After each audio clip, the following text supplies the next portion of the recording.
Excellencies, ladies and gentlemen, we live in a world of quick headlines and even quicker slogans. Take back control.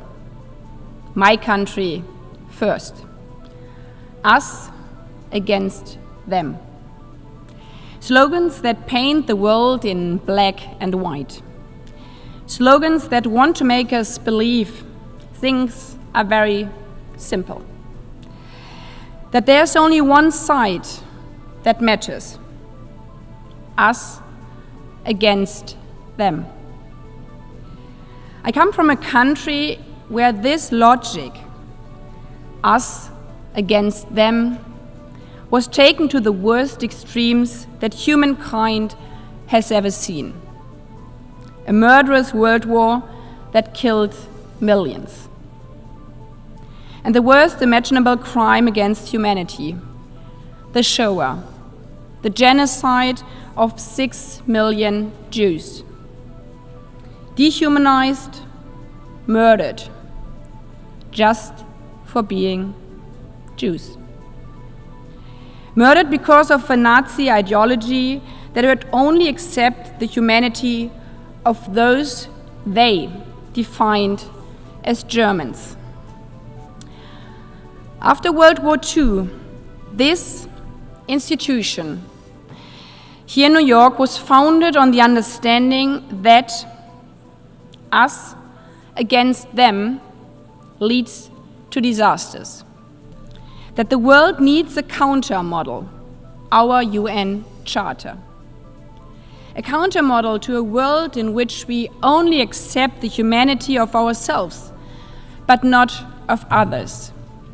A counter model that instead grants every country in the world the right to determine its own destiny. That casts a positive vision of our shared future. A vision of an international order that is based on rules, on the equality of every state and every human being, of cooperation instead of divisive nationalism, of a humanity that is indivisible. And these are not simple slogans. These are the principles we try to live up every day. Yet, living up to them is anything but simple. It demands hard work, maybe more than ever before. It needs empathy and solidarity, the opposite of my country first. It demands the will to put ourselves in the shoes of the other. It demands, especially in times of crises, the strength to recognize the other's pain, even if our own pain seems unbearable, and to find common ground despite all the things that divide us. It also means that we have to face the dilemma that the values of the Charter can at times appear to contradict each other, such as the inherent right to self-defense and the responsibility to protect civilians when civilians are misused as human shields. Resolving this is harder than simply exclaiming either or, us against them. Especially in our days of social media, where simple TikTok truths seem to blur out all complexity and nuance, sometimes even facts. As we see regarding the war in the Middle East. In its ruthless attack of October 7th last year, Hamas maimed and killed some 1,200 men, women, and children. To this day, the terrorists are holding more than 100 people, men, women, children, hostage, including German citizens, including children. At the same time, in Gaza, hungry, traumatized children are wandering the ruins of what used to be their homes, desperately searching for their parents under the rubble. Seeing all this with burning hearts, I guess it might be human that sometimes we are all tempted to fall emotionally for simple slogans, to only see one side when our hearts are burning. In addition, each of us is looking at this conflict from our own perspective and history. We need to respect that. But we must not stop there. Instead, we need to ask ourselves, what if this was me? If these were my children? In competition of pain, there can be no winners. This is how one of the hostage families put it. Humanity is universal. If in the darkest hour of her life, the mother of a murdered hostage finds the strength to see both sides, then we, as leaders of the countries around the world, who have the privilege to speak in this hall, should be capable of doing the same. Not to fall for quick slogans, but to rally around humanity in order to overcome this vicious circle of hate. Universal humanity means the rights of Israelis and Palestinians do not cancel each other out. And this is why my country stands by its commitment to the security of the State of Israel, and why at the same time we are working every day to end the hell for the children of Gaza. Because lasting security for Israelis will only be possible if there's lasting security for Palestinians. And the opposite is also true. Lasting security for Palestinians will only be possible if there's lasting security for Israelis. This is why we are not resting until the hostages are home. This is why we are working so hard for a ceasefire, the Biden plan which was endorsed by the Security Council. Why at the same time, together with our partners, we are working hard to get more humanitarian aid into Gaza. This is why I've been in the region 11 times since October. Germany alone has provided more than 360 million euro for humanitarian aid for Gaza, for the Palestinian families in Gaza since last October. And this is also why yesterday we came together with a group of countries to call for an immediately 21-day ceasefire along the blue line. Because a broader regional escalation would not bring anyone long-lasting security. And as frankly speaking, sometimes frustrating the lack of progress is, and hurting, we are not giving up on seeking a political vision for Israelis and Palestinians to be able to live peacefully side by side in two states. For me, resignation is simply not an option, because that would mean that the playbook of terrorism and extremism carries the day. We need to recognize each other's pain, each other's interests, and yes, also listen openly to each other's complaints if we want to move forward. And if we do so, we might sometimes hear things we don't want to hear. Our own shortcomings. Frankly, I remember how I called 2.5 years ago so many colleagues here in the room and around the world to ask for your support in standing up against Russia's imperial war in Ukraine. And how one of my colleagues said, "But where were you when we needed you, when we were attacked by the Houthis?" And others said, "You didn't stand with us in our anti-colonial struggle." And yes, that gave me a pause, because they had a point.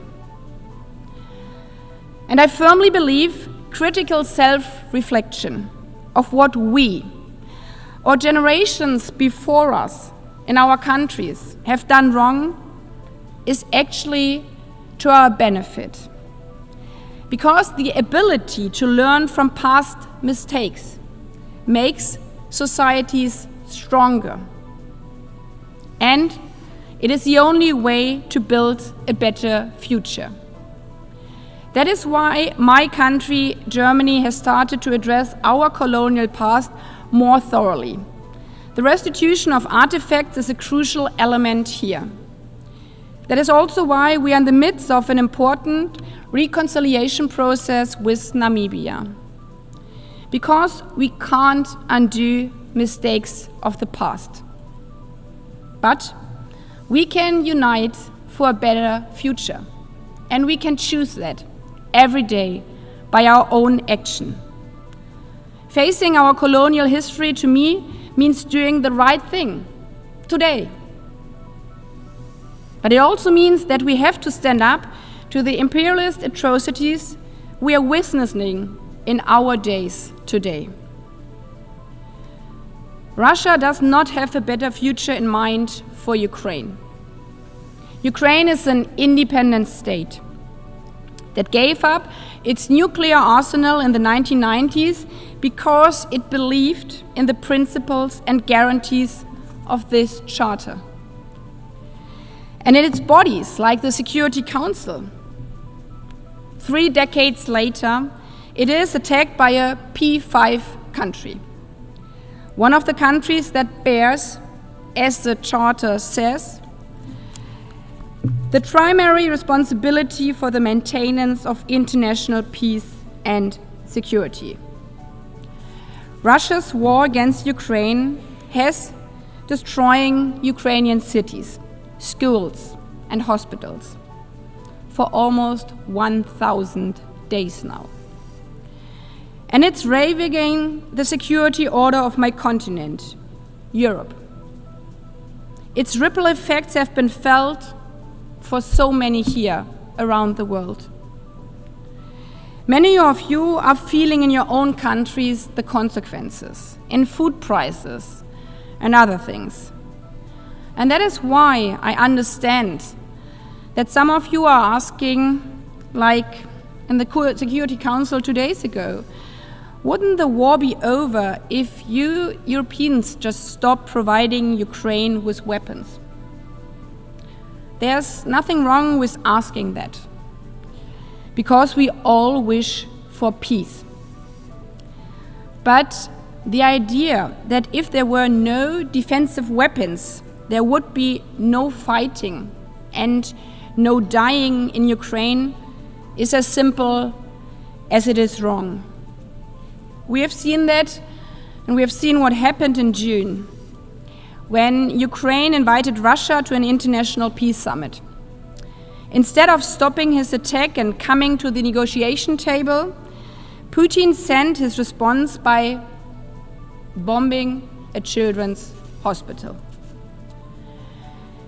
As long as Putin is not willing to come to the negotiation table, stopping our support for self-defense would simply mean leaving Ukraine's children's hospitals defenseless. It would mean more war crimes, not less. Possibly in other countries too. Time and again within the last months, Putin's Russia has been toying with the invulnerability of the borders of the Baltic states and Poland. 2 weeks ago, it fired a missile against a civilian grain ship in Romanian territorial waters. This is why today I'm also asking your support. Your support in calling out on Putin to cease his attacks and to come to the negotiation table. Not only for our European security, but I think also in your own interest. If a permanent member of the Security Council is allowed to conquer and destroy its smaller neighbor, the very essence of this charter is under attack. If Russia stops attacking, the war is over. If Ukraine stops defending itself, Ukraine is over. And our charter. Sovereign equality, Article 2, Paragraph 1. Peaceful settlement of disputes, Article 2, Paragraph 3. The prohibition of the use of force, Article 2, Paragraph 4. And this is why we will continue to stand firmly with Ukraine and our charter, to achieve a peace that is just and lasting, with security guarantees. A peace that secures Ukraine's existence as a free and independent country. A peace that ensures Ukraine's and Europe's security. And by that, the security of all of us. Obviously, none of this is easy. For almost 1,000 days now, so many countries have been working for Ukrainian children to sleep in their beds again and not in air raid shelters. For almost a year, so many of us have been working to help end the suffering in the Middle East. In countless talks in the region, countless meetings in our UN bodies. And yes, sometimes I too feel like giving in to despair. But throwing up our hands in resignation, again, is not an option. Because then the logic of us against them takes over. And also, and this is important to me, we tend to forget one thing in these times of crisis. There is a lot we can and have already achieved as an international community, every day, if we stand together, if we take each other's perspectives. To name only 2 striking latest examples. Think about what we have achieved at the COP in Dubai only a year ago, when we saw what is possible when we overcome the us versus them. The industrial states against G77, the South versus the North. When we listened, instead, first of all, to those most affected by the climate crisis, to our SID partners, who have been telling us for decades that the climate crisis is threatening their very existence and is the biggest security threat in the whole world. When with more than 190 states, we finally agreed to signal the end of the fossil era at COP28. And we set up a loss and damage fund for the most vulnerable, because it's just and fair. And we saw again what we can achieve just earlier this week, when we passed here the Pact of the Future, of our future. It took tough negotiations, hundreds of hours of text works in conference rooms, overnight sessions, last-minute compromises for over 2 years. And many helped and didn't resign. Many helped along with us and partners, and from Namibia and so many others. But in the end, the vast majority of us found the strength to rally around what unites us. Rules instead of brute nationalism. Cooperation instead of division. A humanity that is universal. And it is in this spirit that Germany is running for a non-permanent seat on the Security Council for 27-28. We are running as defenders of the Charter, of our shared principles. And that means that we also need to take a critical look at the status quo of multilateral institutions. Because in many ways, our multilateral system still reflects a time when hardly any of us here in the room had been born. When the striking number of 142 states represented in this hall today were not sitting at the table. That needs to change. And that's why we are working for a reform of the Security Council, so that it better reflects the world we actually live in, that has a better representation of African countries. And yes, it is also totally unjust that at the two most important international financial institutions, there are only Europeans and Americans at the top. We need our institutions to be accepted by all of us. And for that, they need to represent all of us.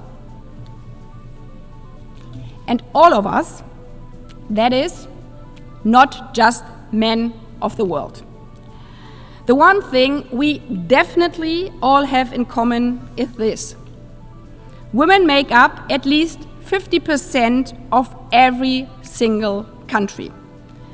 But in 80 years of this organization, there has never been a female Secretary General. So if this organization calls for equality and justice in the world, it is long overdue for us to show it here in New York. So we probably all should already practice to say the words, "Madam Secretary General, the floor is yours." Because the next Secretary General of the United Nations has to be a woman. Obviously, that alone will not immediately end all the remaining inequality for women in our own countries. In this General Assembly, we hail from all regions of the world, but none of us has reached full gender equality. And I think we can only achieve it together, by learning from each other and by speaking up for women's rights, not only in our own countries, but everywhere. Because women's rights are human rights, and nothing northern, western, eastern, or southern. They are universal. And none of us wants to be paid less than her male colleague for the same job. None of us wants to be raped. None of us wants to be arrested for showing our hair. No woman, and I would guess no men either.